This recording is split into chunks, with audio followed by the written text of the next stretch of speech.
Tapi belum ke situ. Ya. Karena pertanyaan saya tadi, apakah Kang Heri ada pemikiran yang sama dengan netizen yang katanya ada kecurigaan terhadap Danu? Apakah Kang Heri juga ada pemikiran yang sama? Apakah terhadap Danu? Saya di sini harus.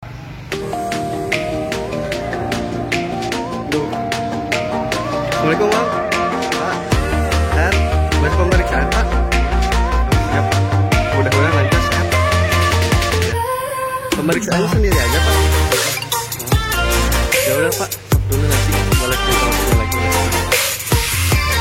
Mudah-mudahan lancar Pak.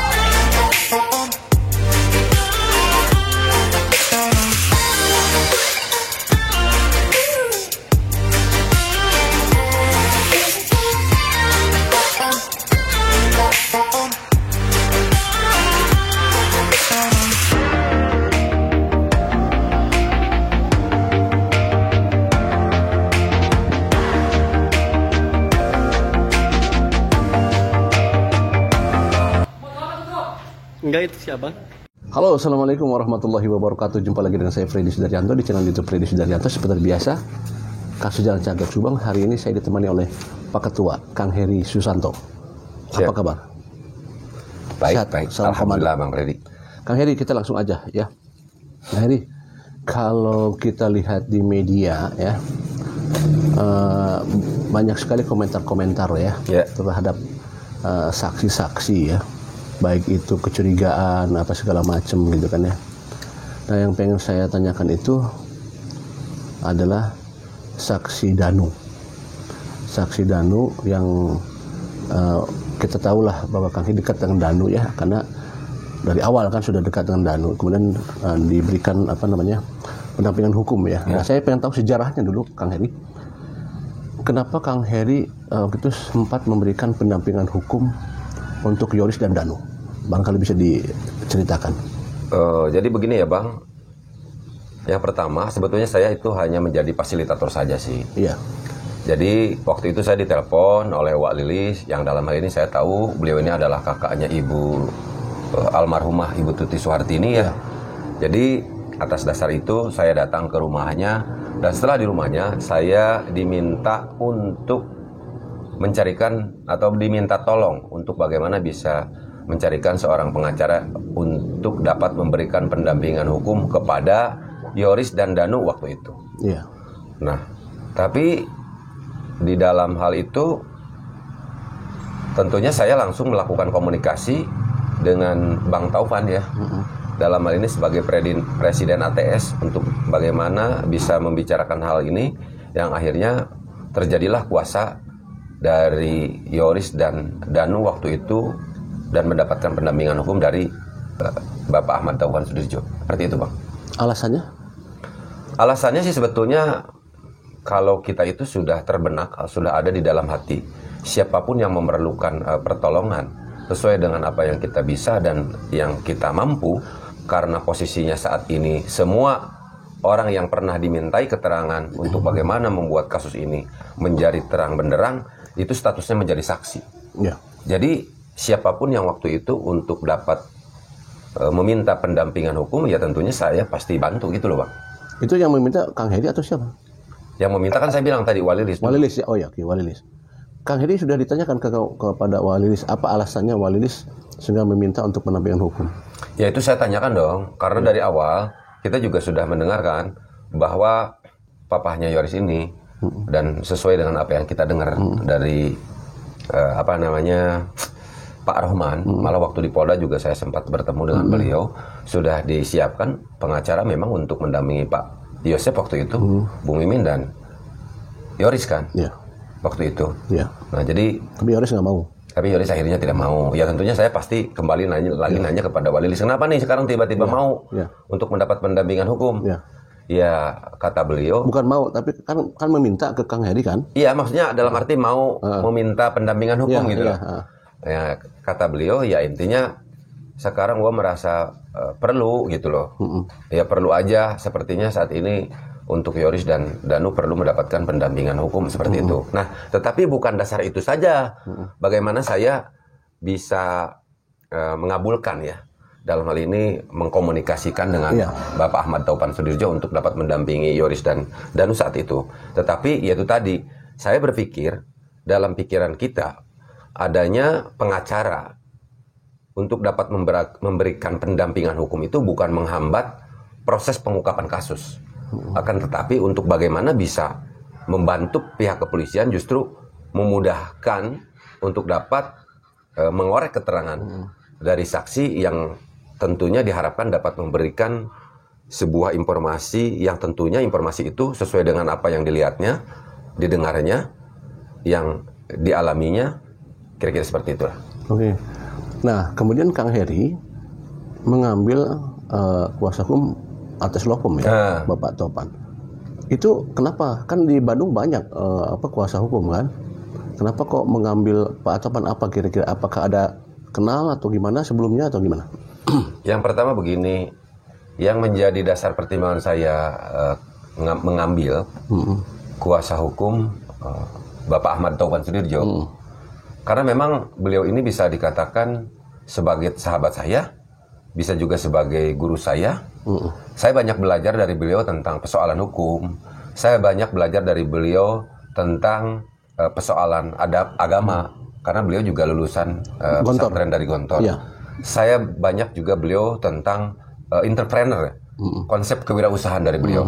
Karena beliau itu selain seorang advokat, beliau juga seorang pengusaha.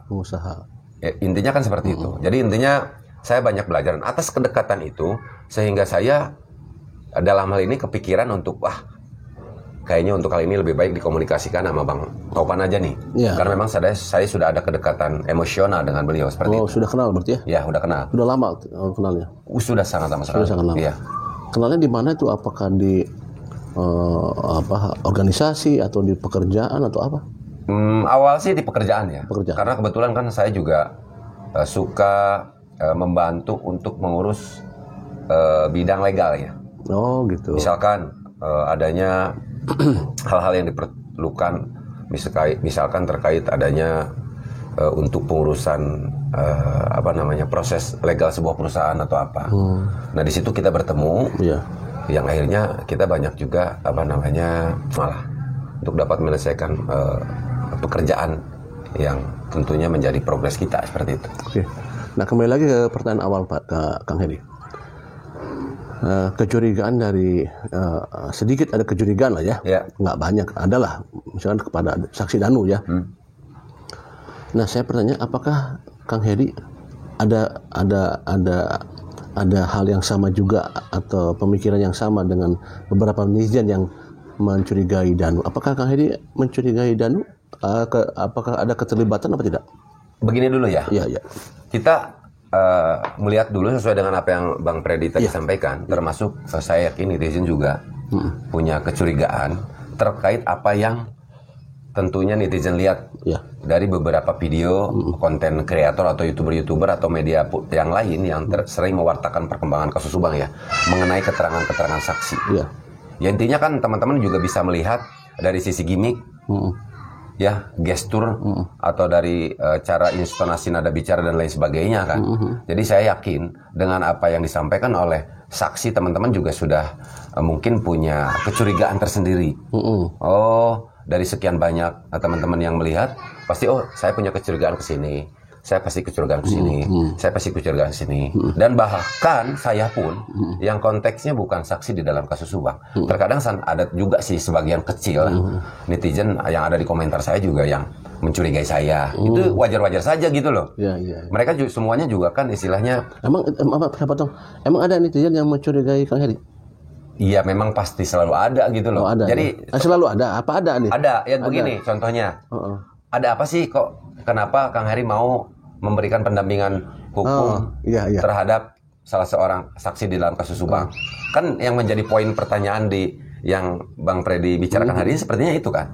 Gitu ya. Ya, ini kan juga sebetulnya Bang Freddy menanyakan seperti ini juga mungkin saya yakin nih dalam hati Bang Freddy ada kenapa sih Kang Heri mau, atau mungkin Bang Freddy mewakili netizen atau teman-teman subscriber Bang Freddy juga menanyakan hal ini. Tapi belum ke situ. Karena pertanyaan saya tadi, apakah Kang Heri ada pemikiran yang sama dengan netizen yang katanya ada kecurigaan terhadap Danu. Apakah Kang Heri juga ada pemikiran yang sama? Apakah terhadap Danu? Saya di sini harus objektif ya. Walaupun teman-teman juga mungkin melihat, oh Kang Heri itu ada kelihatan keberpihakan atau seperti apa. Pada dasarnya tidak seperti itu, ya kan? Kenapa? Saya juga dalam hal ini kalau berbicara curiga, adalah kecurigaan mah terhadap Saksi Danu. Saksi Danu. Tapi kita kan harus bahas nih. Di dalam kasus Subang ini, ada bisa dikatakan kita mendengar bahasa otak atau dalang. Ada juga pelaku. Ada juga orang yang turut membantu. Ada orang juga yang mengetahui. Kalau hanya sebatas mengetahui, ya saya rasa saya juga punya tanda tanya lah. Tanda tanya? Kepada saudara Danu. Tanda tanya begini ya? Iya, tanda tanya seperti ini. Iya. Jadi berarti kalau tanda tanya berarti ada dong kalau gitu?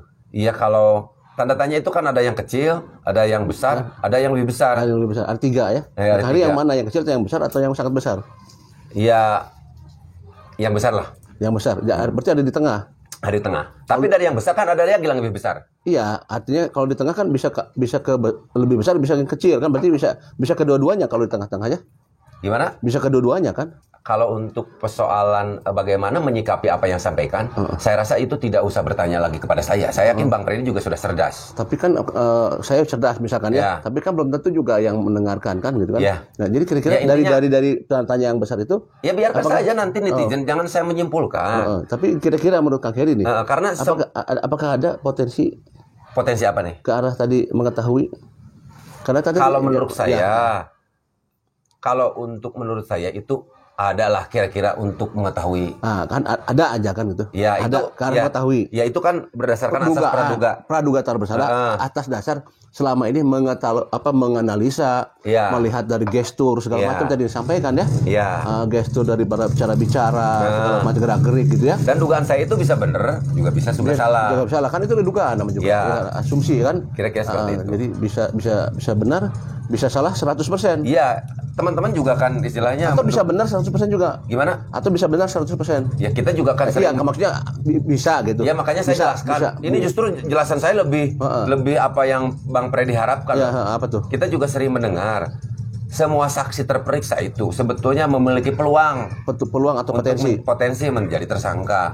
Tetapi saat ini sesuai dengan apa yang kita bicarakan masih kepada arahnya dugaan dulu. Semua ini dugaan. Bukan tuduhan kan? Bukan tuduhan. Ya, tapi dugaan saya yakin ada.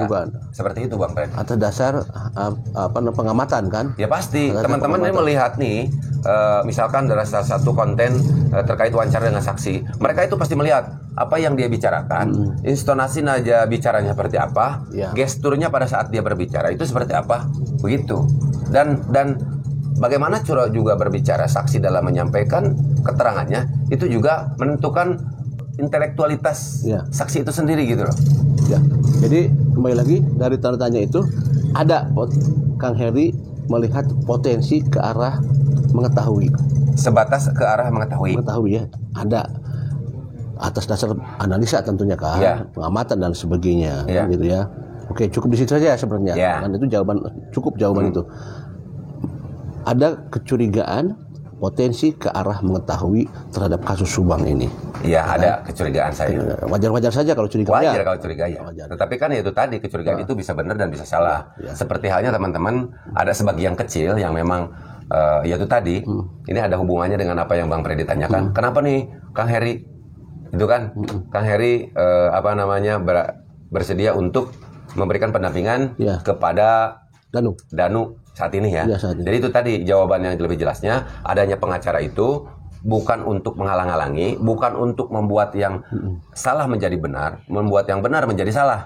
Tetapi bagaimana sebagai adanya pendampingan yang dilakukan oleh pengacara ini untuk menjaga objektivitas atau kesetaraan di dalam hukum atau dengan sebutan equality before the law. Jadi orang-orang yang memang kita sering bergelut di dalam itu pasti sudah tertanam tuh dalam hatinya. Sedangkan bagaimana menjaga objektivitas dan kesetaraan hukum itu tidak boleh membeda-bedakan orang gitu loh. Betul. Jadi semua manusia, apalagi sekarang konteksnya masih posisi saksi, ya intinya mereka belum tersangka ya mereka masih benar. Terus berbicara lagi, orang yang mau memberikan keterangan untuk bagaimana kasus ini menjadi terang benderang, kan bagaimana sih sebuah pelita Berarti siapa yang saksi yang memberikan keterangan yang tentunya dapat lebih memudahkan pihak kepolisian dalam mengungkap kasus ini, berarti itu adalah saksi pelita menurut saya. Pelita. Ya kan? Yang memang perlu diapresiasi. Bukan emas lagi ya? Ya. Lebih dari emas ya? Ya, itu makan bahasa saya ya. Ya. Pelita dalam arti memberikan penerangan kepada pihak kepolisian untuk lebih memudahkan dalam pengungkapan kasus ini. Nah, seperti itu. Betul. Oke. Ya, itu kan intinya sebetulnya itu Kang Hedi yang saya tanyakan itu adalah karena Kang Hedi kan dekat kan. Jadi kalau berbicara dekat dan jauh, saya rasa Bang Freddy juga waktunya dekat mendekat ya. Iya, dekat. Ya. Maksudnya kan kalau saya kan kenapa saya tidak membicarakan masalah saksi yang lain karena kan saya nggak bicarakan masalah saksi Yoris, saksi Pak Yosep, saksi Pak Mul, saksi Wahyu, tapi saya membicarakan masalah Danu karena Kang Hendra yang dekat dengan Danu. Nah, jadi gitu. gini, dalam hal ini saya jelaskan ini penting nih. Ini hal yang memang penting, yang tentunya perlu diketahui nih. Begini Bang, jadi kita itu pada dasarnya saya yakin, termasuk semua YouTuber, termasuk semua pengacara yang mendampingi, termasuk keluarga, termasuk netizen, ingin kasus ini agar segera terungkap. Nah, untuk dapat mengorek sebuah informasi penting, menurut Abang sendiri kalau saya jauh dengan salah satu saksi, anggap aja konteksnya Danu, bisa tidak keluar? Jauh gimana maksudnya? Ya jauh intinya tidak dekat. Oh, saya jauh tidak dekat. Iya. Abang aja cerita ini berbicara tentang curhat. Sama orang dekat atau sama orang jauh? Sama orang dekat. Itu artinya bahwa usaha yang dilakukan oleh saya juga untuk bisa membangun sebuah komunikasi kedekatan agar dengan sebuah harapan dapat mengorek sebuah informasi dari seorang Danu dan informasi itu dapat keluar sehingga dapat membantu pihak kepolisian untuk dapat mempermudah pengungkapan kasus ini. Jadi jangan berpikir bahwa kita dekat ke sana itu melindungi. Untuk melindungi gitu. Jadi gini loh, kita bukan saya berbicara, tapi kita ambil yang namanya politik itu, pengertian secara umumnya adalah sebuah cara untuk bagaimana bisa mencapai sebuah tujuan.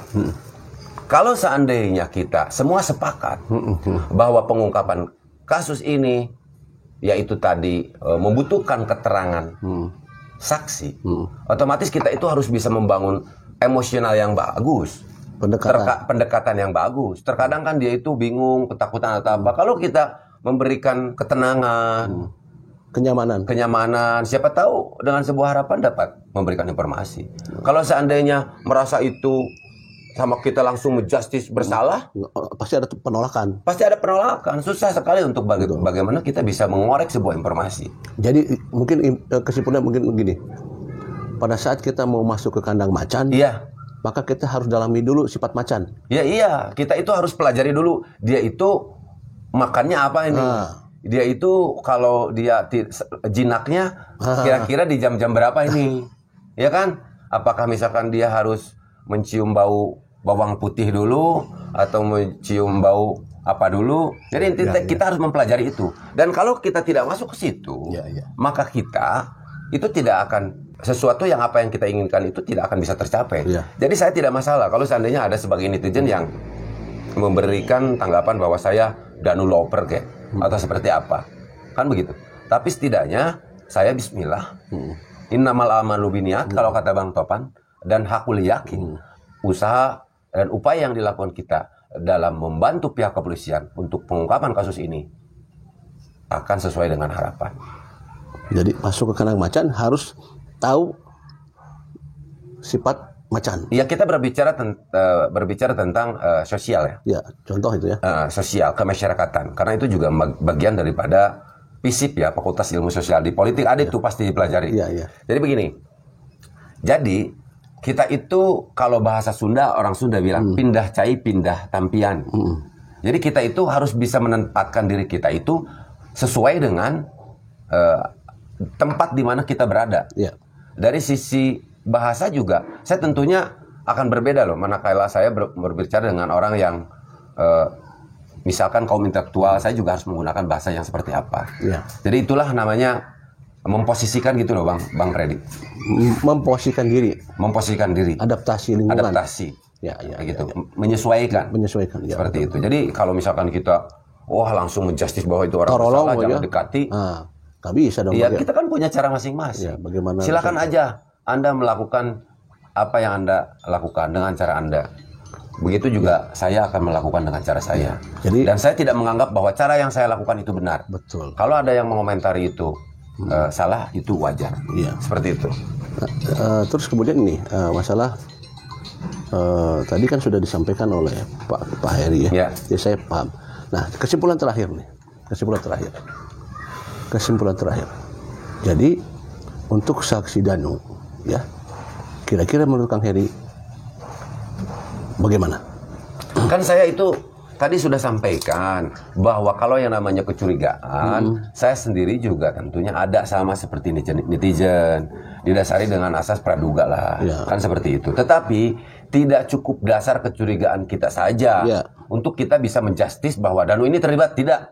Ini mah hanya dugaan. Ya, dan itu pun kan tadi hanya mengetahui saja. Ya, kita hanya mengetahui saja. Seperti halnya ya pihak kepolisian lah sekarang berbicara terkait kasus Subang ini butuh 2 alat bukti. Walaupun kita sudah banyak, polisi sudah banyak mendapatkan barang bukti dan alat bukti. Tapi intinya ini perlu adanya sebuah kesesuaian, perlu adanya sebuah sinkronisasi alat bukti yang satu dengan bukti yang lainnya. Sebelum bisa dikatakan berkas perkara ini lengkap, P21 masuk kejaksaan seperti itu. Nah, begitu juga saya. Tidak bisa dengan saya karena salah satu hal saja, karena berbicaranya yang terbata-bata atau apa, saya menjustis bahwa Danu ini terlibat. Tidak, ini dugaan. Ada dugaan saya yang memang sampai saat ini saya juga belum bisa mengoreknya. Oke, katakanlah tadi bahwa pada saat kita mau masuk ke kandang macan, maka kita harus menghafal dulu karakter macan, makannya apa, senangnya apa. Jadi kita harus bikin menyaman pada saat kita masuk ke kandang macan. Itu contoh ya. Ada proses adaptasi terhadap lingkungan. Nah, kemudian artinya bahwa di situ kita mencoba untuk mengorek. Apakah selama hampir 2 tahun ini sudah dapat mengorek apa? Iya, yang mengorek. Dari ini. Ya, apa yang tadi yang saya sampaikan itu adalah hasil yang saya dapat. Artinya tanda tanya yang tadi di tengah itu. Tanda tanya itu dan tanda tanya kepada saya belum bisa memecahkan. Dalam ini saya juga mau bertanya nih ke Bang Freddy ini. Setelah sekian lama mengikuti perkembangan kasus Subang, ya intinya ada kedekatan juga kan dengan Danu, dengannya apa. Saya melihat kepada Danu sendiri, menurut Bang Freddy sendiri seperti apa? Nah, pertanyaan itu sebaiknya nanti di podcastnya Kang Heri. Beda lagi, karena kan ini yang saya bertanya. Bisa aja. Nanti jawabannya di podcastnya Kang Heri menanyakan kepada saya. Ya udah, silakan aja Bang Freddy mikirin dulu ya. Dengan alih-alihnya. Tapi Bang Freddy tadi mau nanya sama saya. Ini bagaimana kalau seorang Danu tiba-tiba, itu tadi ada pertanyaan itu sama saya. Jadi ingat lagi saya sekarang. Gimana jika misalnya tiba-tiba terlibat Danu? Misalkan di kedepannya tiba-tiba Danu terlibat. Misalkan apa yang akan Kang Heri lakukan? Nah, dalam hal ini, kalau seandainya ini tiba-tiba nih, misalkan terlibat. Kalau saya tadi bilang, siapapun yang bersalah, karena ini adalah kasus pembunuhan berencana, ya harus dihukum. Kan seperti itu ya.